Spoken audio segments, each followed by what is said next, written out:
Hello everyone, मेरे प्यारे प्यारे स्टूडेंट्स। सबसे पहले मैं आपसे सिफारिश करना चाहूँगा कि आप हमारे वीडियोस को लाइक करेंगे, सब्सक्राइब करेंगे, साथ ही साथ शेयर भी करेंगे और कमेंट करके बताते रहेंगे कि इस चैप्टर का हिंदी एक्सप्लेन कैसा जा रहा है। Bharat is my home 12th class का इंग्लिश का ये चैप्टर है। प्रोज सेक्शन से लिया गया सेकेंड चैप्टर है और जाकिर हुसैन के द्वारा लिखा गया है ये चैप्टर। बता दूं कि ये चैप्टर स्टोरी नहीं है, ये भाषण है। और ये भाषण तब का है जब जाकिर हुसैन भारत के राष्ट्रपति बने थे, तब इन्होंने ये भाषण दिया था। आप इस चैप्टर को अच्छे से देखेंगे, इस वीडियोस को अच्छे से देखेंगे, ध्यान से देखेंगे और हर स्टेप को देखेंगे। मैं हर वर्ड का मीनिंग साथ साथ क्लियर करता जाऊंगा। यकीनन इस चैप्टर का आपको 100% मार्क्स मिलेगा। ध्यान देंगे।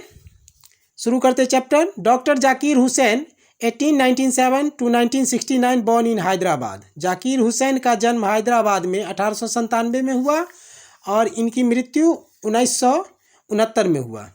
Was one of our greatest freedom fighters as well as an eminent educationist. हमारे सबसे महान स्वतंत्रता सेनानियों में से ये एक थे। साथ ही साथ विख्यात शिक्षाविद भी थे। एमिनेंट मतलब होता है प्रसिद्ध या विख्यात, और एजुकेशनिस्ट मतलब होता है शिक्षाविद या विद्वान। आगे देखते हैं। Doctor Hussain became the president of India in 1967। Hussain 1967 में भारत के राष्ट्रपति बने। अर्लियर ही had served as the governor of Bihar. Earlier इससे पहले इन्होंने बिहार के गवर्नर के रूप में सेवा दे चुके थे। Bharat is my home is an extract from the speech he gave in 1967 after taking the oath as president। Bharat is my home एक सारांश है, इज एन एक्सट्रैक्ट एक सारांश है फ्रॉम द स्पीच, जो उस स्पीच से लिया गया है जिसको इन्होंने राष्ट्रपति के रूप में शपथ लेने के बाद 1967 में दिए थे। इन्होंने स्पीच तो बहुत ज़्यादा दिए थे, लेकिन उसमें से एक छोटा सा अंश इस चैप्टर में लिखा गया है भारत इज माई होम में। आगे देखते हैं। In his first speech as the president of India. Bharat के राष्ट्रपति के रूप में इनका ये पहला भाषण था। Doctor Zakir Hussain pledges himself to the service of the totality of India's culture. Zakir Hussain Bharat के संस्कृति के समग्रता की सेवा के प्रति खुद से शपथ लेते हैं, खुद को समर्पित करते हैं कि मैं भारत के संस्कृति का सेवा संपूर्ण रूप से करूंगा। ये आपका सारांश हो गया। आप चैप्टर शुरू करते हैं। Bharat is my home, Bharat मेरा घर है। पैराग्राफ 1 देखेंगे। I must confess that I am overwhelmed by the trust my people have placed in me by electing me to the highest office in the land. I must confess, मुझे स्वीकार करना होगा, मुझे अवश्य कबूल करना होगा कि जिस भरोसे से मेरे लोगों ने मुझे चुनकर, मुझ में विश्वास करके मुझे चुनकर देश के सबसे ऊंचे पद पर रख दिया है, बिठा दिया है, इसके लिए मैं बहुत खुश हूँ। आई एम ओवरवेल्म्ड, बहुत खुश हूँ, मैं अभिभूत हूँ। ओवरवेल्म्ड का मतलब होता है अभिभूत होना, बहुत खुश होना। अब सेकेंड पैराग्राफ देखिए। डॉक्टर राधाकृष्णन। अब राधाकृष्णन की बारी आई तो सबसे पहले मैं बता दूं कि कोई भी व्यक्ति जब किसी पोस्ट पर जाता है तो वो व्यक्ति उस पोस्ट पर जो व्यक्ति पहले होता है उसका वर्णन जरूर करता है, अपने से पहले वाले व्यक्ति का वर्णन जरूर करता है। तो राधाकृष्णन भी हमारे देश के प्रथम उपराष्ट्रपति और सेकेंड राष्ट्रपति थे, इसलिए अब जाकिर हुसैन इनके विषय में बोल रहे हैं। डॉक्टर राधाकृष्णन का जन्म जो है 5 सितंबर 1888 को हुआ था और मृत्यु इनका 17 अप्रैल 1995 को हुआ था। और इनका जन्मदिन जो है शिक्षक दिवस के रूप में मनाया जाता है। देश के सभी स्टूडेंट शिक्षक दिवस के रूप में इनका जन्मदिन मनाते हैं, क्योंकि इन्होंने देश के साथ साथ स्टूडेंट्स के लिए बहुत कुछ किया। तो अब पढ़ते हैं second paragraph. Doctor Radhakrishnan brought to the presidency a mental equipment, a degree of erudition and wealth of experience rarely to be found anywhere. Radhakrishnan presidency में मानसिक यंत्र, विद्वता का डिग्री और अनुभव का ढेर सारा धन लाए। रेयरली टू बी फाउंड, जो कि शायद ही कहीं कहीं पाया जाता है, जो शायद ही कहीं कहीं पाया जाता है। प्रेसिडेंसी में इन्होंने ये सब लाए। ड्यूरिंग अ लाइफ टाइम, पूरे जीवन के दौरान। Devoted to the pursuit of knowledge and truth, पूरे जीवन के दौरान इन्होंने ज्ञान और सत्य के पीछे निष्ठावान रहे, समर्पित रहे, उनके खोज में लगे रहे। डिवोटेड का मतलब होता है निष्ठावान होना, समर्पित होना या खोजना। आगे देखते हैं। He has done more than probably any other man to bring out and explain Indian philosophical thought and he oneness of all true spiritual values. अब इस लाइन का मतलब समझिए। सबसे पहले प्रोबेबली मतलब संभवतः इन्होंने किसी अन्य व्यक्ति से ज़्यादा भारतीय दार्शनिक सोच और सभी सत्य आध्यात्मिक मूल्यों को समझाने में, लाने में ज़्यादा कार्य किए हैं किसी अन्य व्यक्ति के तुलना में। ये भी क्लियर हो गया। अब आगे। He has never lost his faith in the essential humanity of man, मनुष्य की आवश्यक मानवता में इन्होंने अपना भरोसा कभी नहीं खोया। इनको ऐसा लगता है कि मनुष्य के अंदर जितनी मानवता होनी चाहिए जितनी आवश्यक मानवता होनी चाहिए उतनी है, उसके प्रति इन्होंने अपना भरोसा कभी नहीं खोया। And he himself has never ceased, इन्होंने अपने आप को to champion the right of all man to live in dignity and with justice. इन्होंने सभी लोगों के सम्मान और न्याय के साथ में जीने के अधिकार को समर्थन करने में, सपोर्ट करने में अपने आप को कभी नहीं रोके। सीज्ड मतलब होता है रोकना, चैंपियन मतलब होता है समर्थन करना। क्लियर है। पैराग्राफ 3 देखेंगे। I can only assure you, मैं आपको केवल भरोसा दिला सकता हूँ, दैट कि I enter this office in a spirit of prayerful humility and total dedication. मैं आपको केवल भरोसा दिला सकता हूँ कि मैं प्रार्थना पूर्व, विनम्रता और पूर्ण समर्पण की भावना से इस पद को ग्रहण कर रहा हूँ, इस कार्यभार को संभालता हूँ, ग्रहण करता हूँ। अब आगे देखते हैं। एंटर मतलब होता है प्रवेश करना या ग्रहण करना भी होता है। अब आगे देखते हैं। I have just taken the oath of loyalty to the constitutions of India, मैंने अभी अभी भारत के संविधान के प्रति वफादारी की शपथ लिया है, निष्ठावान का शपथ लिया है। ये भी क्लियर हो गया।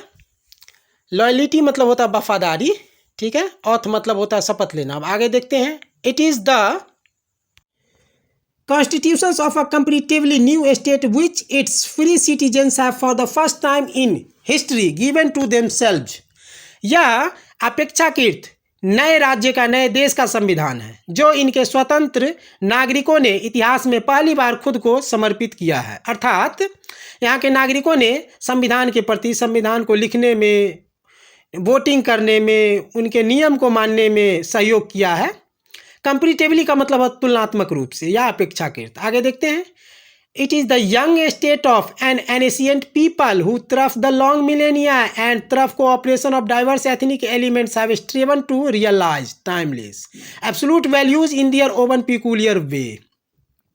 यह प्राचीन लोगों का, पुराने लोगों का जवान राज्य, नया देश है, जिन्होंने अपने अनोखे तरीके से, हजार वर्ष से, सदियों से और अनेकों जातीय तत्व के सहयोग से टाइमलेस एब्सोल्यूट वैल्यूज को जानने का प्रयास किया है, कड़ी मेहनत किया है। मिलेनिया का मतलब होता है हजार वर्ष। क्लियर है। तरफ के माध्यम से कोऑपरेशन, सहयोग, डाइवर्स, विविध, अनेक, एथनिक, जातीय एलिमेंट्स, तत्व, स्ट्रेवन, कड़ी मेहनत या प्रयास, रियलाइज, अनुभव, जानना,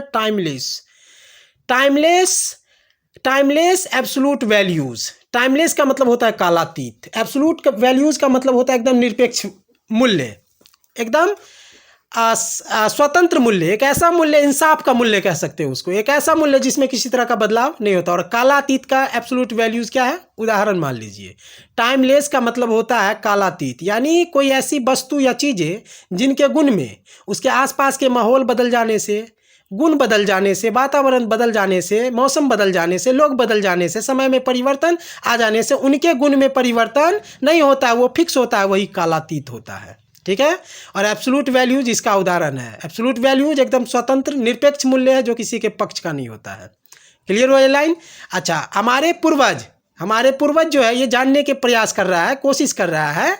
जाकिर हुसैन जी कह रहे हैं कि हमारे पूर्वज जानने का ये प्रयास कर रहा है, टाइमलेस को जानने का प्रयास कर रहा है कि जो पुराने समय में भेदभाव था, उच्च नीच था, दोष घृणा था, क्या उसमें किसी तरह का बढ़ावा हुआ है, बढ़ोतरी हुआ है? तो जी हाँ, बिल्कुल।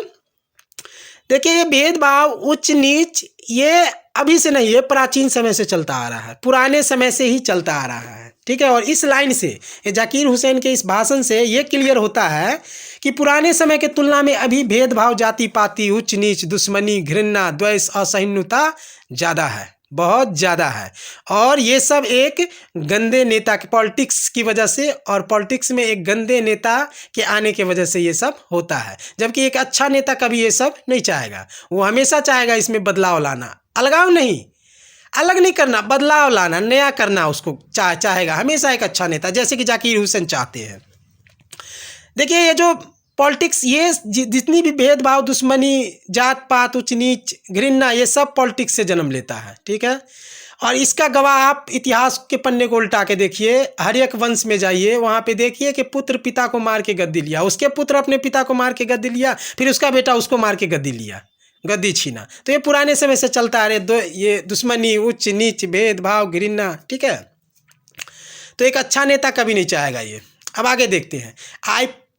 आई place myself to the service of those values. अब जाकिर हुसैन कहते हैं, I place myself to the service of those values. कह रहा उन वैल्यूज को, जो एब्सोल्यूट वैल्यूज है, ठीक है, एब्सोल्यूट मूल्य है, कह रहा उन मूल्यों की सेवा के प्रति मैं खुद को समर्पित करता हूँ, शपथ लेता हूँ कि उस मूल्य को हमेशा बरकरार रखूँगा, इसकी मैं शपथ लेता हूँ।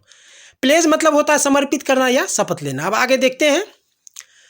For though some concrete realisation of a value may be became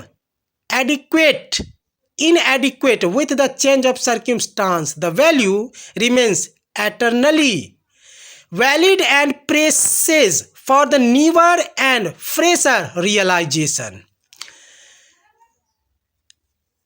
किसी मूल्य के कुछ, हालांकि किसी मूल्य के कुछ ठोस अनुभूति प्राप्ति वातावरण के बदलने के साथ अपर्याप्त हो सकता है, फिर भी मूल्य शाश्वत रहेगा, सदैव वैध रहता है और नया और ताज़ा अनुभूति का दबाव करते रहता है, दबाव डालते रहता है, ताज़ा अनुभव का दबाव डालते रहता है। ये भी क्लियर हो गया। देखिए, सर्कमस्टांस का मतलब होता है वातावरण कहिए, संस्कार कहिए, माहौल कहिए। ठीक है। इनएडिक्वेट का मतलब होता है अपर्याप्त। ये भी क्लियर हो गया। सम कंक्रीट मतलब ठोस होता है। दाउ हालांकि। ठीक है। फॉर का मतलब यहाँ पे क्योंकि सेंस लिया जा सकता है। अब मैं आगे बढ़ता हूँ। The past is not dead and static, it is alive and dynamic and is involved in determining the quality of our present and the prospects of our future. भूत मृत और स्थिर नहीं है, ये जीवित है और गतिमान है, और हमारे वर्तमान के गुणवत्ता और भविष्य की संभावनाओं को निर्धारित करने में शामिल है। हमारे भविष्य, कह रहा भूत मरा नहीं है, भूत एकदम जीवित है, और वो हमारे वर्तमान और भविष्य में शामिल है, और हमारे वर्तमान और भविष्य के गुणवत्ता को, संभावना को डिटरमाइन करेगा, निर्धारित करेगा।